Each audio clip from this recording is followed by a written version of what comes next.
farmer, Emily, and thank you so much for joining us for another story time at Jones Family Farms. For today's story, we're going to be talking about popcorn. So we're here out in our cornfield. It's about mid-September, so they're not quite ready yet, but they'll be ready soon.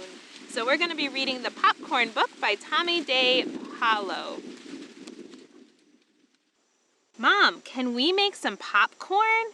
Yes, the popcorn's in the refrigerator. Yummy! I wonder why Mom keeps popcorn in the refrigerator. I don't know. I'll go look it up. Here it is. Popcorn is best stored in a tight jar in the refrigerator so the kernels keep their moisture. Boy, this is interesting. Listen. Popcorn is the oldest of the three main types of corn. There is field corn, which we feed to animals like cattle and pigs, sweet corn, which is the kind we eat, and popcorn. Popcorn was discovered by the Indian people in the Americas many thousands of years ago.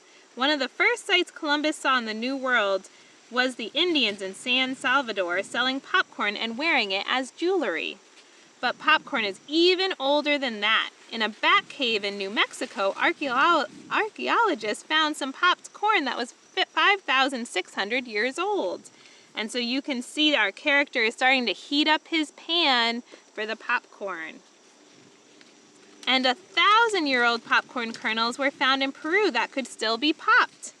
The Indian people of the Americas had many different ways to pop popcorn. One way was to put an ear of corn on a stick and hold it over a fire. But many kernels were lost in the fire with this method. And so now you can see he's starting to add cooking oil to his pot. Another way was to throw the kernels right into the fire by the handful. The popcorn popped all over the place, so there was a lot of bending and running around to gather it all up. In 1612, French explorers saw some Iroquois people popping corn in clay pots. They would fill the pots with hot sand, throw in some popcorn, and stir it with a stick. When the corn popped, it came to the top of the sand and was easy to get. So now that his heat is turned on, it's time to add a few kernels to the pot. The Iroquois people were fond of popcorn soup, and the Algonquins who came to the first Thanksgiving dinner even brought some popcorn in a deerskin pouch. The colonists liked it so much that they served popcorn for breakfast with cream poured on it. Today, Americans use 500 million pounds of popcorn each year. 30% is eaten at movies, circuses, ball games, and county fairs. 10% is saved for seed and sold to other countries, but 60% is popped right at home. People in the Midwest buy more popcorn than in any other part of the United States. Milwaukee and Minneapolis are the top popcorn-eating cities, followed by Chicago and Seattle. Most of the popcorn is grown in the Midwest, too. Oh, goody, the kernels are popping. That means the oil must be ready. Now I'll put more kernels in the pan and turn the heat up. Now here's the part I read first. Popcorn is best stored in a tight jar in the refrigerator so the kernels keep their moisture. If the kernels dry out, there will be too many old maids left at the bottom of the pan. Old maids are unpopped kernels. If the popcorn does dry out, you can add 1 or 2 tablespoons of water to the jar and shake it until the water is absorbed. Doesn't look like it's enough. He's adding more popcorn to the pot. Popcorn pots because the heart of the kernel is moist and pulpy and surrounded by a hard starch shell. When the kernel is heated, the moisture turns to steam and the heart gets bigger until the shell bursts with a pop. The Indian people had a legend that inside each kernel of popcorn lived a little demon. When his house was heated, he got so mad he just blew up. Are you sure you didn't put too much popcorn in the pan? Of course not, silly. There are different kinds of popcorn. White, hull-less, and yellow hull-less are the ones most commonly sold in stores. The smallest type is called strawberry because it has red kernels and the ears look like strawberries. Rainbow has red, white, yellow, and blue kernels. It is sometimes called calico.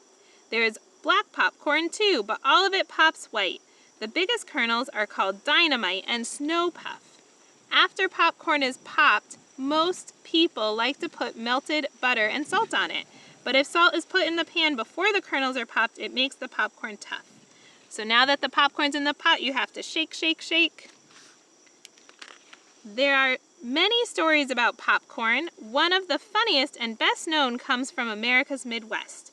One summer, it was so hot and dry that all the popcorn in the fields began to pop.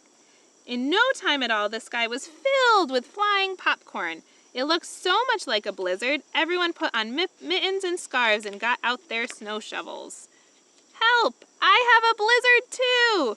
I knew you put too much popcorn in the pan. Okay, if you're so smart, what do we do now? I know. The best thing about popcorn is eating it. Thanks again for joining us for Storytime this week. In celebration of the popcorn book, we are here in the field, but just like you heard in the book, there are many different kinds of corn. So I'm actually sitting in front of a cornfield that this corn would be for animal feed, not for humans to eat. But popcorn too grows on ears just like this. And so when you peel back the green stalk, you'll see you have little itty bitty. They're not quite ready to eat yet for the animals, but they'll have little kernels. So eventually those will become kernels for the animals to eat. And if this was popcorn, you could cook it up in the microwave and enjoy it. So when you come to the farm, you can enjoy the cornfield and check out the corn kernels yourself. So thank you for joining us for another story time, and I look forward to seeing you at the farm. From all the farmers here at Jones Family Farms, thank you for listening to Storytime. We hope to see you visiting our farms and participating in bringing in the harvest. Our website is the best resource to answer questions regarding any of the seasons on our farm.